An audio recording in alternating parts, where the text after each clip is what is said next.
Hey everyone, welcome back to Urban Pro Wrestling. And as you see with me right here, folks, it is the Lifeguard Izzy Vaden. How are you, man? Excited to be here. Very tired, but I'm always tired. Me too. I just woke up. You've been probably up for a while. Oh my. And folks, this is the newest acquisition to the UPW roster, and he will be there June 26th in Daytona Beach, Florida, 1000 Vine Street, and at the Yvonne Scarlett Golden Educational and Arts Center. So with that being said, let's get straight into this interview. And my first question is, I kind of really enjoy asking this because it's always been a different answer. Out of all careers, why professional wrestling?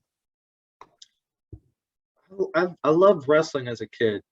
A lot of wrestlers will say that. And I actually didn't know it could be a career choice. Like, I didn't think you could really make money out of it. But, like, there's so many companies that can pay well that will, like, you can do as a career. But I've always loved to do it. Like, I've only done it for, like, a little about it. Actually, at my year mark, I've always loved seeing it and I love doing it. So why not always do it while I can? It's very fun. It's amazing, a thrill. I love interacting with people. I love making new friends, connections, as always. But always being in that ring with anybody and everybody is a pleasure. That's a good one, damn. So to follow, because you talked about liking as a kid. When were you first kind of exposed to pro wrestling? Oh man, because I just turned 20, so I feel old enough. But I was around 8, I believe. I used to play SmackDown versus Raw with like my cousin and brother. That was like my only source of wrestling. I didn't have cable. I didn't have like any DVDs or anything like that. I just played video games until eventually I got access to YouTube and I watched it nonstop. And every wrestler I would come across, I always had respect for. And I was never caring about like the inside of wrestling, like heel babyface. I was always cheering for the bad guy, cheering for the good guys, my bad, and always booing the bad guys because that's just what I saw. I was never going to look into it. I was just going to see what I saw. It's like a theater thing. So that always got my mind because I actually used to be a theater kid. So it all played well. So speaking about that, right? When you made that, choice to be, okay, I want to be a professional wrestler, did theater really help you in that aspect when you made that transition? It definitely did. And like if I was gonna talk wrestling talk, selling, it's all in emotion. If I can get with the crowd, if I can get the crowd's emotion with me as I sell, perfect. I've been doing theater like ever since I was 5. Ever since I was a kid. I wouldn't always have lines, but I always did theater. And eventually I would, and then I just acting skills would always get up, but I always was a little shy. I was always like closed until I eventually always had to open up, get bigger with everything, get loud as possible, but also be annoying so people can hear me and see me. Because at the end of the day, that's how you make your mark when you're seen. Exactly, yeah. So then, when did you decide we're gonna make this we're gonna try to make this a career? Right when I turned 16, I just heard that there was like a few wrestling schools around me, like maybe like 2 hours. That was like the closest one near me. So I told my parents, I think I want to try wrestling. I want to become a wrestler. And they were hesitant because they didn't think I could really be a career, but they were very like, they were always my biggest supporters. And eventually I turned 18, dropped out of college after one semester and went to wrestling school for 2 months because that's all it took. And then after I graduated, I got my name out there. Still taking time, of course, because my name isn't all the way out there, but I did the best I could to get booked anywhere and everywhere.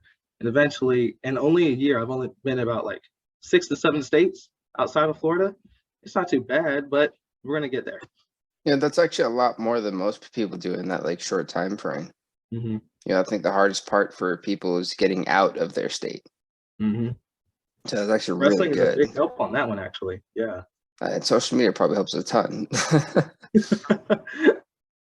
So I wanted to ask, because I had sat there and this is more so for Bodie. Bodie really wanted to know, our GM, are you actually a lifeguard? I'm not. Okay, I just I was like, I didn't want to ask that, but I was like, No, you're good. No, I'm not a lifeguard. No, I can barely swim, so you're good. So is there like, like is like what's the meaning behind like the lifeguard, Well, I so when I first started wrestling, I called myself a lifeguard only as a nickname. What I really wanted to do was consider myself the savior of pro wrestling. That was like my gimmick. When I first started wrestling for like 4 months, I would wear a vest. I looked like the Shield. It was not good for me because people would say, "You're really good in the ring. Your name is kind of throwing me off. You call yourself the lifeguard, and you're looking more like a bodyguard.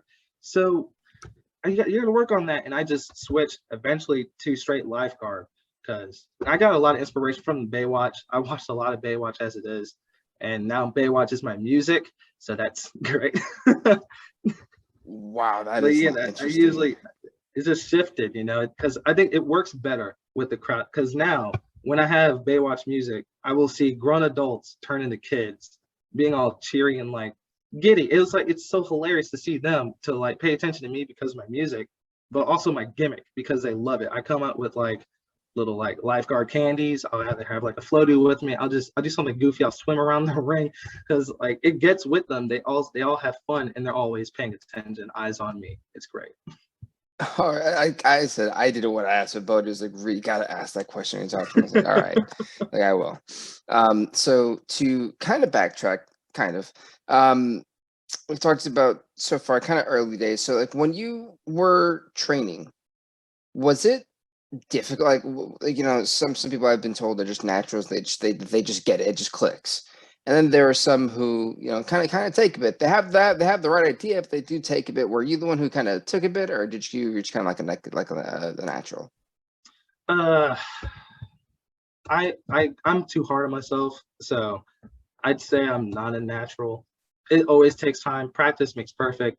You got to do the best you can. I was always like yelled at. That's because I like to dig deep into certain stuff just so I get a full idea of like how things really work. And then eventually near the end, my coach said, "You've got that click with you. You got that thing, but it's just gonna take time, but also maturity." Because when I first started, I was 18, and it's only been a year, but I actually turned 20.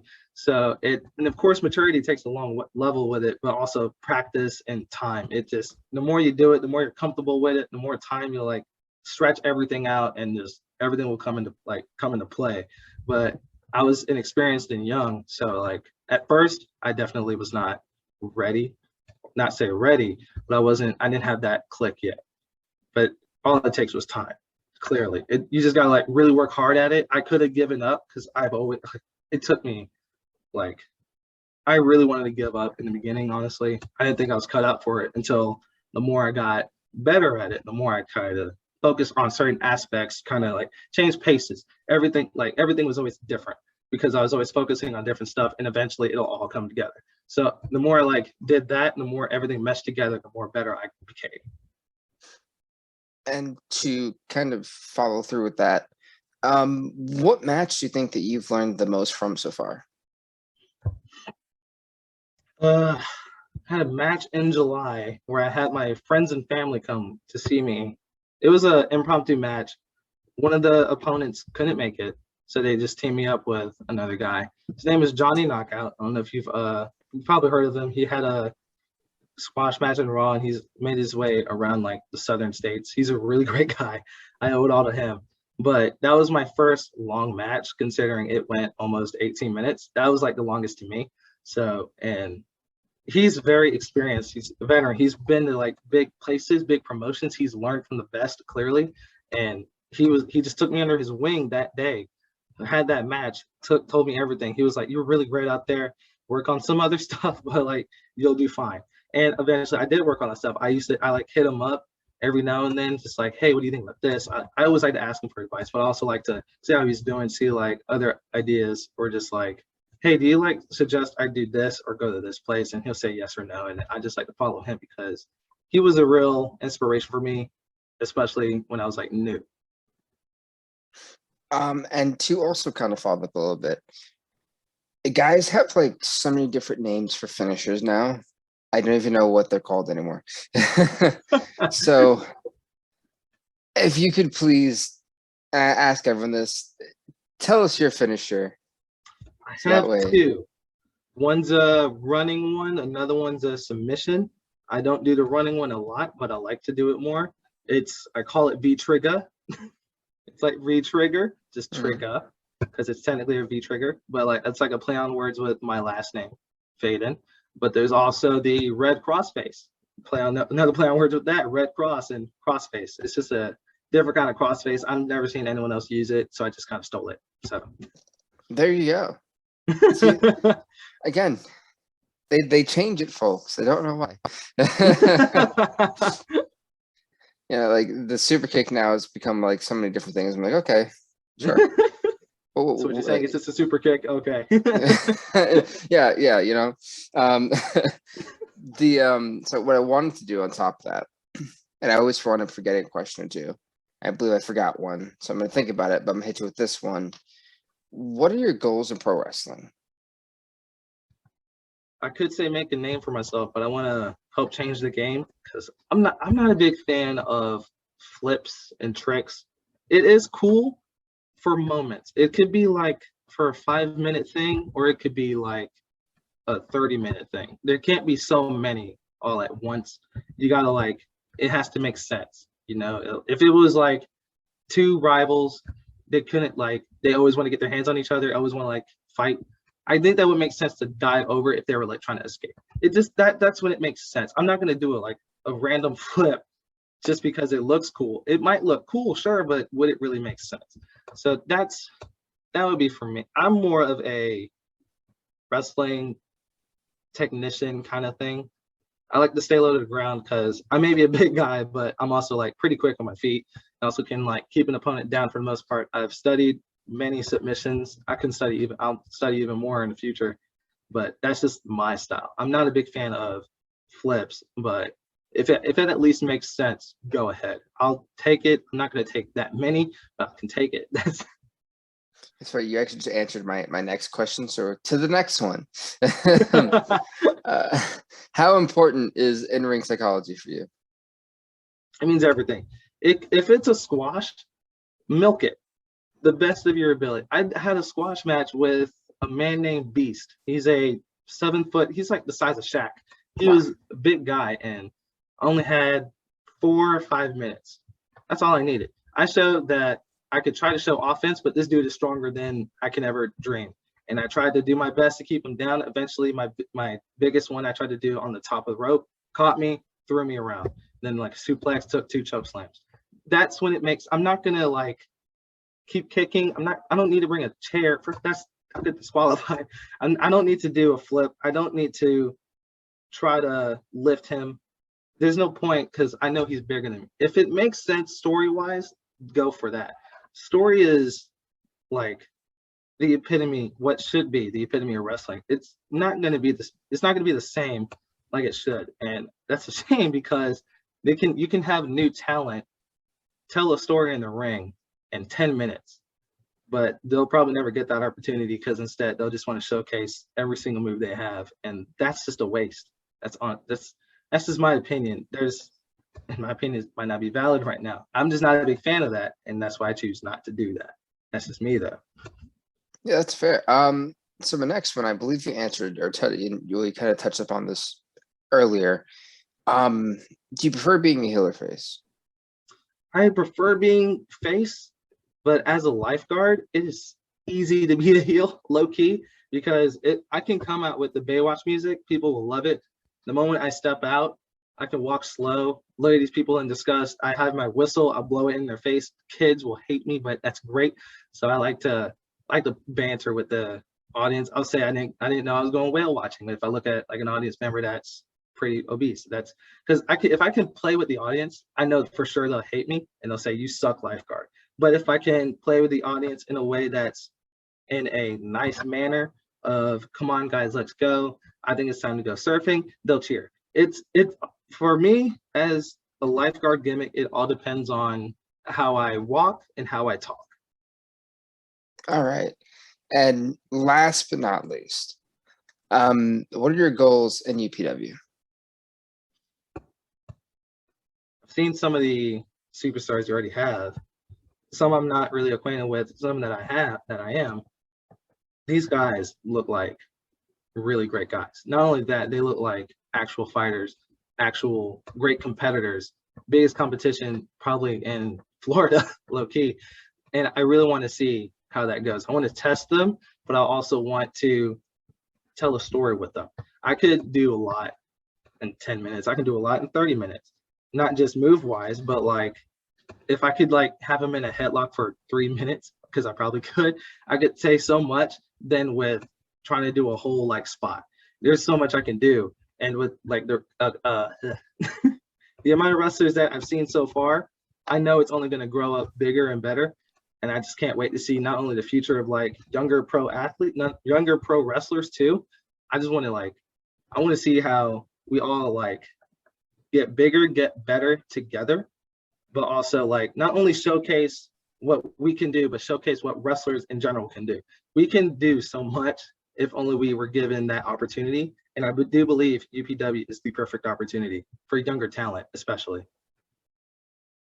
That was really well said. So, you know, with that being said, man, do you have any social media you want to plug? Oh man, my Instagram is I love Lifeguard. Twitter, Lifeguard PW, I believe. Facebook is just Izzy Vaden. That's kind of all I use right now. But yeah, that's pretty much it. And with that, also follow us on Instagram, Urban Pro Wrestling. We have a Facebook page and a Twitter page, Urban PW. And we have a website. It's your all-access stop to anything UPW. It gets updated weekly. Ladies and gentlemen, www.urbanpw.com. And on top of that, folks, YouTube, you've been watching this on YouTube. Hit that subscribe button. You've made it this far. Hit that like button and comment below. Folks, I cannot wait to see all of you guys on June 26th and the Daytona Beach, 1000 Vine Street, the YSG Yvonne Scarlett Golden Educational and Arts Center. Look forward to seeing you guys there. This man will be in action as well. And with that being said, everybody, stay off the hook. See you there, June 26th.